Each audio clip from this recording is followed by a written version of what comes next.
Good morning, everyone. Thank you so much for joining us today on Creating a Network. Have you ever been to a networking event where you didn't know anyone and felt horribly uncomfortable, or maybe had somebody attach onto you and not let you go because they wanted to sell you something? Forget all that because it's not networking.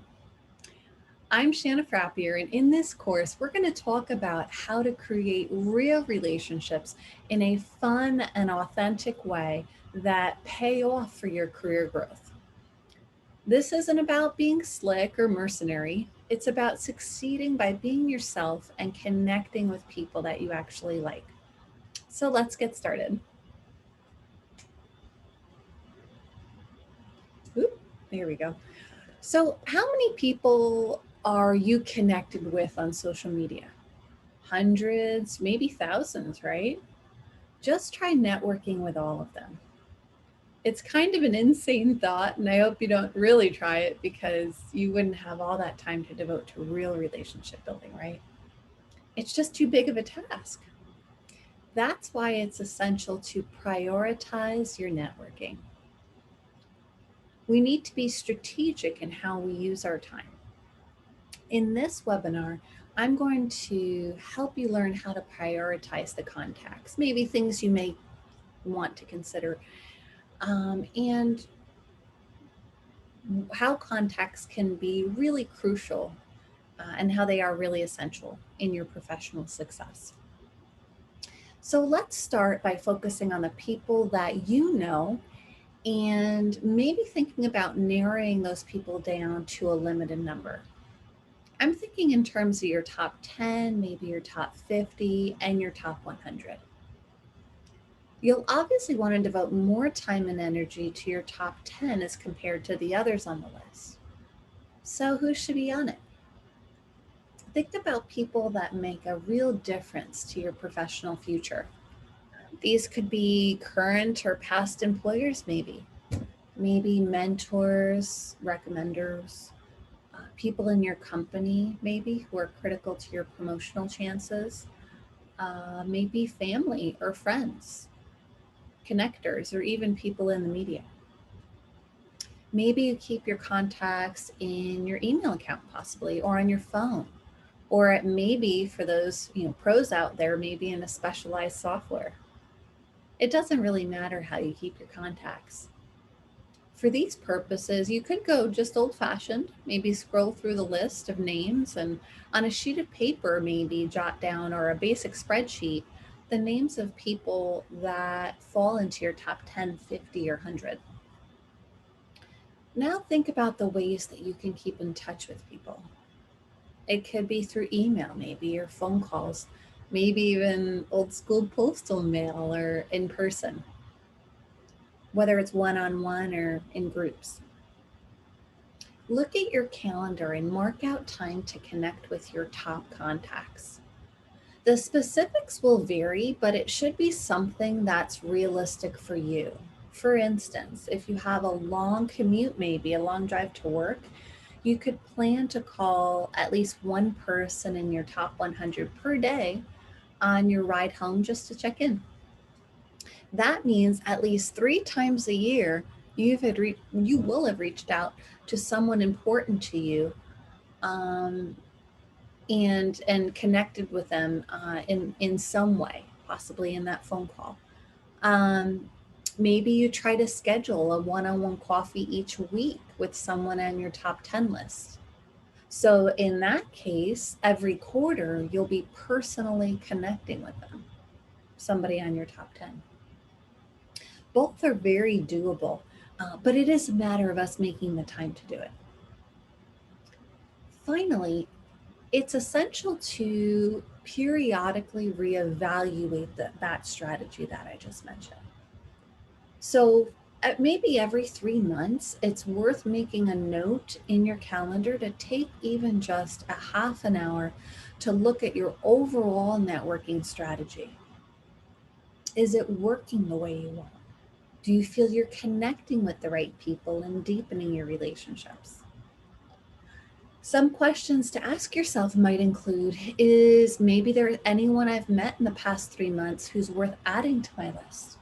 Or maybe there's a potential person that you'd like to get to know better. Is maybe there anyone that you should drop from the list? Of course, you can still continue to be friends with people and hang out with them socially. But if, for instance, they've retired or they've switched jobs and are no longer working in a relevant industry, you may not need to be so focused on networking with them professionally. And another question is, am I spending my time on the right activities? If you started out with a plan to call one person on your list each day to say hello, but maybe you decided you actually really hate talking on the phone, it's okay. What's important is the overall focus on networking, not so much the specific mechanism. Instead, you can adjust and spend more time sending check emails or checking in on people or meeting up in person. If you're going to network efficiently and have the energy to keep it up, it's very important to prioritize. First, identify the people that matter most to you, then develop a plan to keep in touch with them every 3 months and look back and reflect. How's your strategy looking for you and should it be refined? Those are secrets to prioritizing your contacts. A lot of people shy away from networking because they don't like awkward small talk. Actually, no one does, myself included. I don't even personally, I don't ever waste my time gabbing with a stranger about the weather, baseball scores, or whether or not they like the, hors d'oeuvres. But thankfully, it doesn't have to be that way.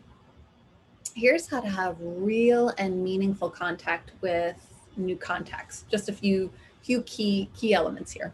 So first, whenever possible, research people in advance prior to an event. It's not always feasible, but in some situations, you may know who's going to be at an event. For instance, it's highly likely that members of the host committee will be at a fundraiser, or that someone who is active in like a chamber of commerce, let's say, will be at their holiday party. Maybe their colleague might go to his professional association's annual conference. So there's many different ways to kind of approach who you think might be there, and then in turn research individuals that will be attending the event. Now, why do this? You'll be able to get to know a little bit more about them, their backgrounds, maybe even their interests, so that you can start conversations in fruitful areas. Next, converse with the goal of finding commonalities.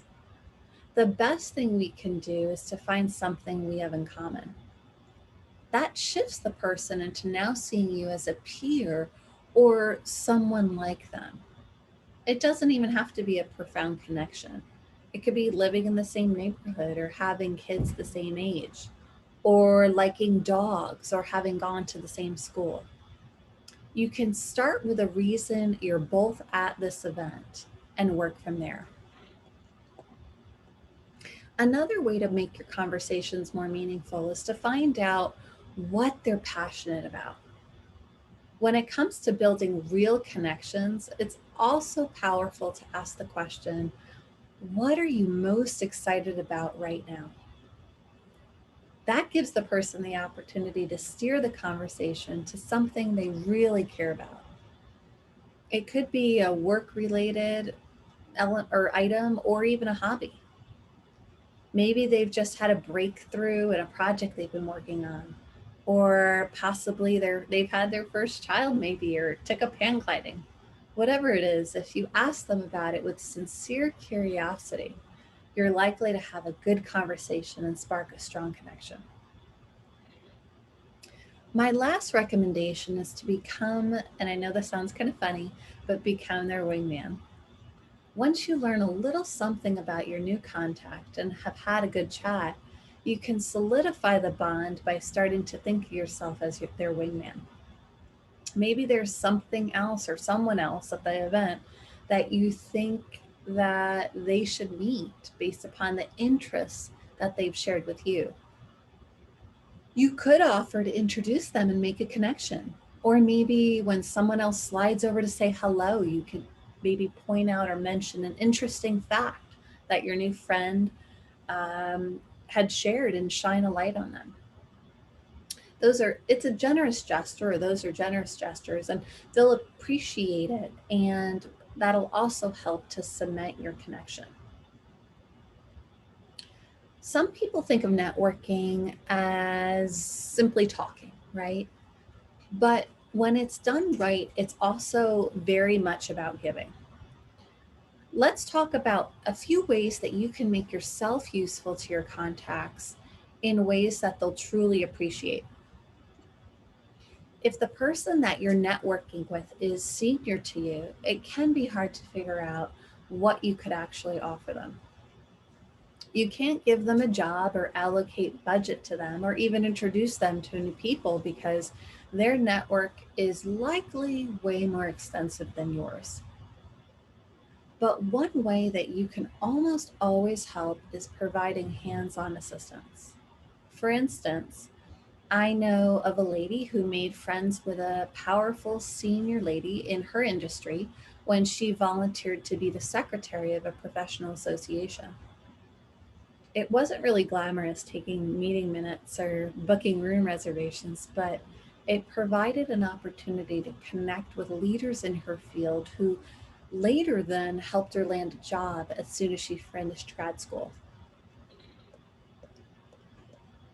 Even if you feel like you don't have anything to offer your contact, odds are there are others that care about who you could help.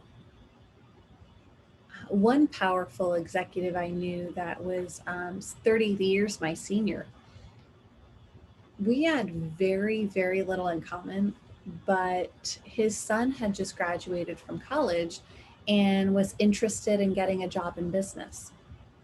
So I figured, okay, how can I help, right? Um, having some experience and having some background in workforce development, I offered to do an informational interview with him, and the executive was extremely grateful. You can also volunteer as another way to connect, right? You can also volunteer for charitable causes, maybe that they support, whether it's joining their table at a fundraiser or maybe even participating in a walkathon. For some contacts, you may be able to offer introductions that have real value. This is especially true for peers or people at a junior level, but you can also help senior colleagues if they've moved into a new area where you have expertise, maybe, or connections, and maybe they don't. For instance, you may know a lot of podcasters, and that might not be of particularly relevant until a senior executive at your company maybe is looking for an opportunity to promote a particular project, for example. All of a sudden, your contacts become quite attractive. But be smart. Don't just blindly introduce people. Make sure both the parties have, or you have permission from both the parties to make the introduction before you do so, and then explain precisely why you think connecting the two parties is relevant. Sometimes what your contact might need the most is information. Sometimes your perspective can be unique and valuable. If you're dealing with a senior leader, oftentimes it's difficult for them to get unfiltered access to the on the ground perspectives about the organization. They may value your insights precisely because you're not in the senior leadership ranks, and they'll be eager for what you have to say. Even small, simple gestures can have a big impact. A gentleman I know made a $10 donation in the name of each of his mentors after a tsunami. It was a small gesture, but it led to a really tremendous goodwill. Very few people take the time to do something like that, and it does get noticed. Effective networking isn't just about whether or not or whether you can get something from somebody else. More importantly, it's about how you can give back thoughtfully. Whether it's providing hands-on help to them or others they care about, making strategic introductions, offering information or insight, and kind gestures. These generous approaches will set you apart.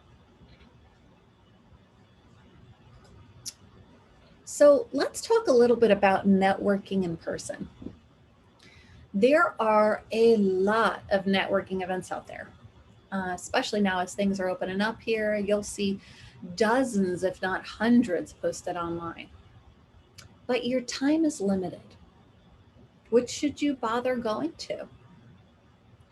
Here are a few questions you can ask yourself to help determine what will be a good use of your time and energy. First, determine who will be attending. This is the most important element when it comes to which networking events to attend, and yet most people give it surprisingly little attention when planning their time. If you're looking to connect with small business owners or maybe local of Chamber of Commerce events, maybe possibly things going on within the community may be a great way to meet them. But if your target audience is international Fortune 500 leaders, it may be a total waste of time. So before committing to any event, get a clear sense of who's actually attending and participating. You could visit the sponsoring organization's website maybe and look at their membership roster, or maybe even news coverage or photos of past events to get a sense. You should also consider asking your friends who may have attended in the past and what their experience was like, and who typically goes there. Next, consider how likely it is that you'll actually connect with people. Some types of events are optimized for making connections, but others aren't. If you're gathering for a cocktail reception or in a very loud bar, for instance, even if you meet up with a great prospect, you probably won't be able to have much of a conversation with him or her as you're shouting above the din. Similarly, I've been to entire conferences I thought were really poorly organized because they didn't require people to wear name tags or maybe even provide a logical way for people to meet one another. So everything was somewhat haphazard. Instead of these situations like I just described, look for situations where you know you'll be able to have the opportunity for quiet or at least reasonably quiet conversations, and where you can get to know someone well enough to decide if you'd like to pursue the connection further. Another thing to consider is if it's the type of event you would really enjoy. You're only going to have a successful networking event if you're truly enjoying yourself and having a good time. That's very hard to do if you're forcing yourself to participate in activities you hate, because if you're miserable, it really shows through.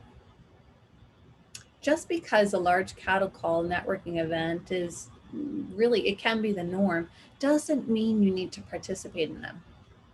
For instance, as an introvert, huge events are not really my favorite, where I may not know anyone.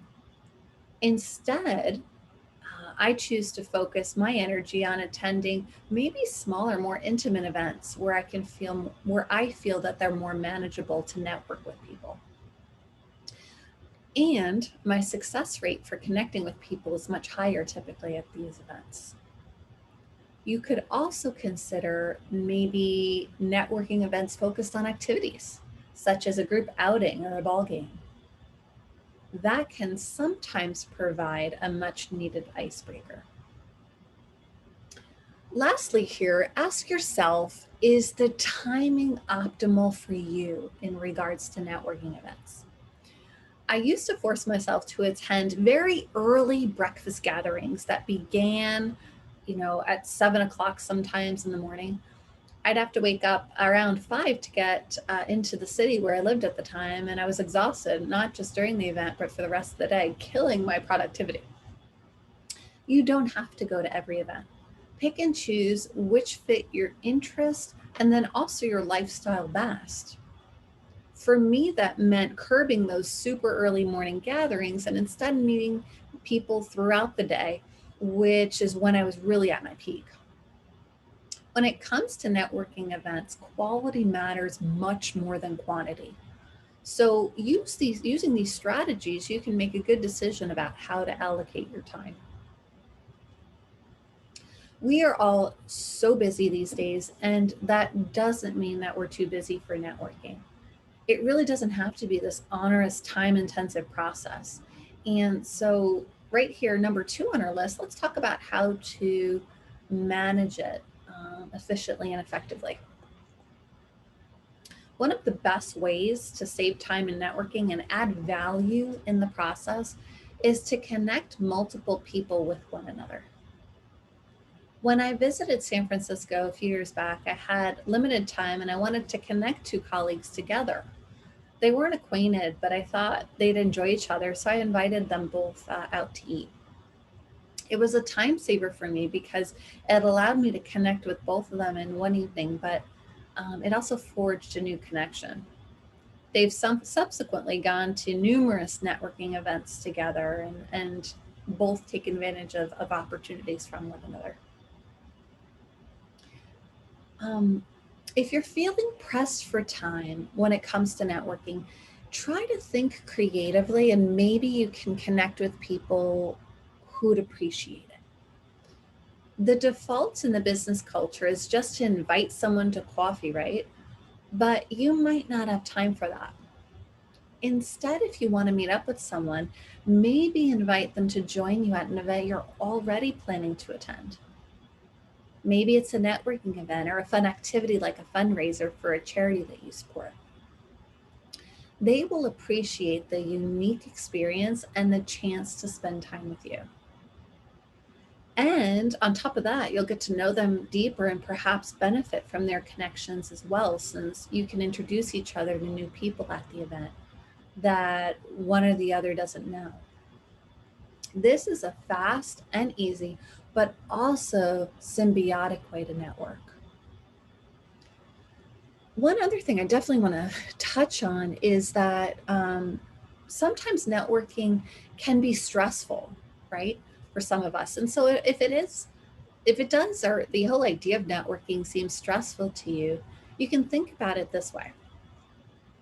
To start out, try maybe even limiting yourself to just one networking meeting per week. Almost all of us can commit to just sparing 1 hour a week for networking, right? So if we commit to it, we can do it.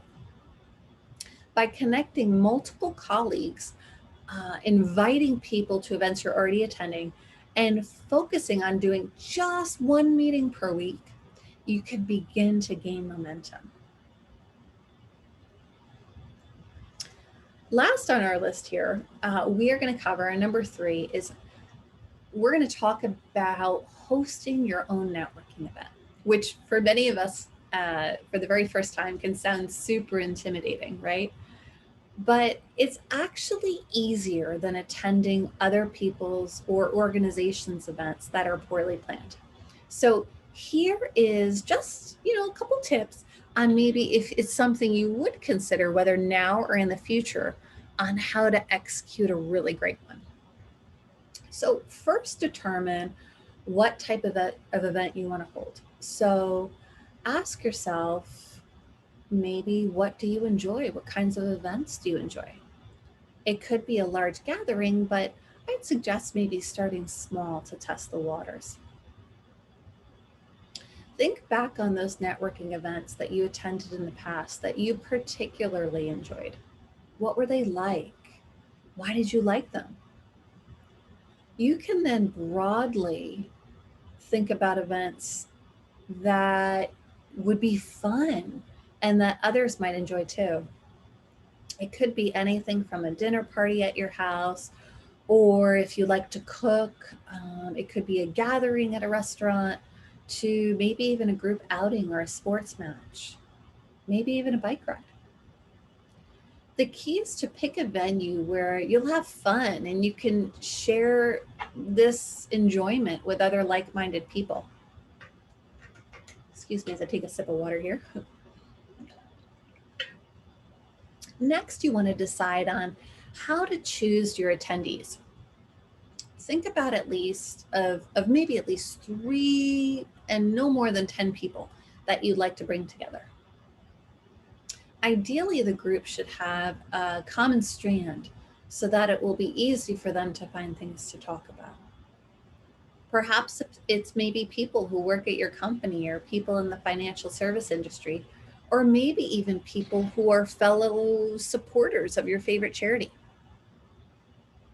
As you get more advanced in your hosting skills, you can begin to bring together more eclectic groups, right? But to start off, think about similarities and who you can, when you're bringing people together, right? Common strands. If you want, you could team up with a trusted colleague and each take responsibility for inviting half the guests. That could be a great alternative, but you want to make sure that you're on the same page first about who you'd like to attend and how the event should be run. Lastly, think about how you want to structure the event. Depending on the type of event, there are a variety of ways that you can structure things, but there's one critical key that you always need to follow. Making sure that you welcome people when they arrive and immediately introduce them to others if they don't know anyone there. Then at some point, hopefully earlier on during the night, make sure that there's a time where everyone in the group introduces themselves. This enables people to know who's in the room and get a sense of who they'd like to talk further with. This makes the rest of the evening much more comfortable for everyone because they're not fishing for small talk or trying to figure out what they might possibly have in common with someone. Not that many people feel comfortable hosting their own events, but it's easier than you might think, and the rewards in terms of connections and people's overall appreciation are really substantial. Okay, so we talked a little bit about networking in person. Let's talk about networking online. So, social media certainly isn't a replacement for face to face networking. There still is nothing like connecting in person, but that's not always possible, as we've learned. So, social media can be a helpful tool. So, let's talk about a little bit more about what this looks like and how we can use it effectively. If you want to connect with a maybe busy or a powerful person and you don't have mutual friends who can make an introduction, it might be hard to get past their gatekeepers. But social media is one really great way to do it, since most senior professionals, besides perhaps the CEOs of large corporations, handle their own social media. If you can start commenting on the updates maybe that they share on LinkedIn or retweeting their posts on Twitter, it's likely that they'll notice. Of course, you don't want to do it every day, right? But an insightful comment maybe or retweet every week or two, it'll likely get you on their radar in a positive way. It'll also lay the groundwork for a good response once you meet them in person or maybe perhaps an upcoming event. When you do meet someone, social media provides the perfect way for follow up. Of course, you can send them a nice email also mentioning your conversation and how pleased you were to meet them, but you can cement that bond by sending a LinkedIn invitation or starting to follow them on Twitter or maybe other platforms where they might be active if you're not already connected there. That gives you multiple touch points with them and decreases the likelihood of them forgetting who you are, especially if you take steps to stay on the top of their mind moving forward. Once you're in the realm of immediate follow up, you want to figure out what your longer term strategy is for staying in touch with your new colleague. For instance, if they're mentioned maybe in the news media, maybe sharing those articles and tagging them with a congratulatory note. You can continue sharing and commenting on their blogs, maybe, or other social media platforms, maybe content that they create. And it'll carry more weight now that they know who you are. If this individual maybe has a more limited public profile, you can make a point of maybe messaging them on social media if their company is in the press, or sending them links that they might enjoy related to their hobbies. All of this will ensure that they know who you are and won't forget you over time. Social media will never really replace interpersonal networking, but think about it as a tool to augment and ensure contacts know exactly who you are and really what you can do. Um, it's not necessarily intuitive to think of content creation such as um, writing a blog, maybe, or really any content on your social media um, as a form of networking, but it is extraordinarily powerful and underutilized because it has the power to draw the right people to you. You could write about people on your own blog or maybe on a site like LinkedIn. And thanks to Google Alerts, it's easy for people that you write about to see that you've done so. Sometimes even these people will reach out to you directly. Um, you may not get a response, but surprisingly often, using very creative and intentional content in what you post, you will get a response as well. Now, something to consider too, as even a more direct way to meet interesting high level people, is think about possibly interviewing them. If you are doing, for example, many people are in school, maybe you're doing potentially a school project, or you are doing a LinkedIn article, creating a LinkedIn article. Oftentimes people will say yes, especially if they have a new project to promote. If you have mutual contacts who can introduce you, that is by far the best. If not, just send along a short email, maybe, or possibly maybe a LinkedIn message asking if they'll be open to an interview. And you could even include maybe potentially other sample interviews, maybe that you've done in the past. To build up to this, maybe as your first one or two or three, maybe not asking the most famous person for an interview, but working up to that interview with people that you know well and maybe can tolerate any rookie mistakes as you get comfortable with the process. It's great if you have a ton of listeners or maybe something brand named, right, to behind you. But for even those of us that are just writing on our own LinkedIn profiles, for example, many high level professionals will still be waiting to say yes. Perhaps the right people who you want to attract, or maybe potential employers, right? If that's the case, think strategically up front about which issues that you want to cover when you're creating content. If you blog or podcast or make videos consistently on a particular industry or theme, over time, you'll begin to get more search engine traction and people will begin to discover your work. That's much harder to do if your focus is scattered. So get clear. If you want to attract individuals focused on specific issues, make sure your content reflects their needs and will be of interest to them. Content creation and the associated networking benefits are frequently overlooked, but when done right, it can be one of the best ways to meet people and attract them to you. A fun part of networking is meeting new people. But the more valuable part is really keeping in touch and deepening your existing relationships.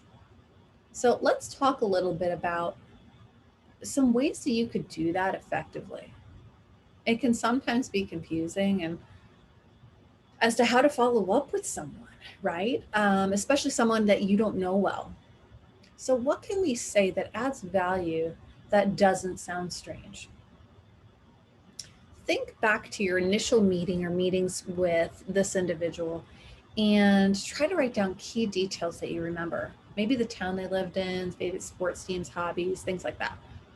This can be useful because it provides you with the opportunity and good excuses to get in touch. If their team wins the Super Bowl, for instance, you could shoot them a quick note, right?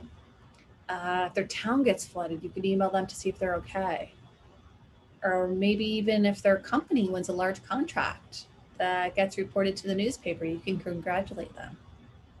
These are all just really natural ways to be in touch that don't seem strange or out of place. For each key contact, think about how often you should be in touch. You probably don't want to pester a potential employer every week if they told you that they won't be making a decision for another 6 months, right? But you certainly don't want to also let too much time go by and risk them forgetting about you. Perhaps in situations like that, a monthly check-in or maybe a call or an email might be optimal there. For each key contact, write down how frequently you want to make sure you're in touch with them. You can choose to do this manually, possibly keeping track in a spreadsheet, maybe, if you'd like. And another thing to keep in mind is you don't always have to follow up in the same way. It may actually be more effective if you use different strategies so you can test what people respond best to. My preference by far is for people to email me, but you can stay in touch with colleagues in a huge variety of ways. If someone's a dedicated social media user, perhaps you can tweet him or her periodically. Another colleague might prefer actual telephone calls. For someone you'd really like to prioritize, perhaps you can invite them out for maybe a coffee, right? Every so often. And just about everyone these days appreciates handwritten cards, which have become quite rare. So this method of follow-up, or whatever method of follow-up that you choose, it matters far less than the fact that we actually do it. Most people take this wham bam approach to networking, constantly seeking new people to meet, but never properly really following up with the people they've met in the past. Doing so will set you apart and make a very powerful impression. So, getting started on your networking plan. Too often, networking gets a really bad rap. It's viewed as sometimes transactional and impersonal, when in fact, when it's done right, it's actually the opposite. It's building long-term mutually beneficial relationships.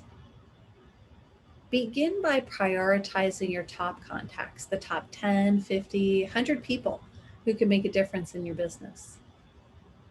Literally go through your address book and do it. Next, think about how you'll work to deepen your relationship with that person. Maybe it's inviting them to join you at a networking event, or sending them periodic emails to say hello, or offering maybe a congratulations. And for each, it's also important to think about ways you can offer in value and give feedback, and just really give back in general. It could be anything from advice on a search engine optimization to lessons or doing an informal interview with their relative. but look for ways to give to those who matter to you. That will create a positive cycle that will strengthen your network and ultimately help your career. It's my hope that this course has made networking seem a little less intimidating or phony and a whole lot more real and more fun. That's what will really help you in jumpstarting or further launching your career. So next up, we will go ahead and address some of the questions here in the chat box.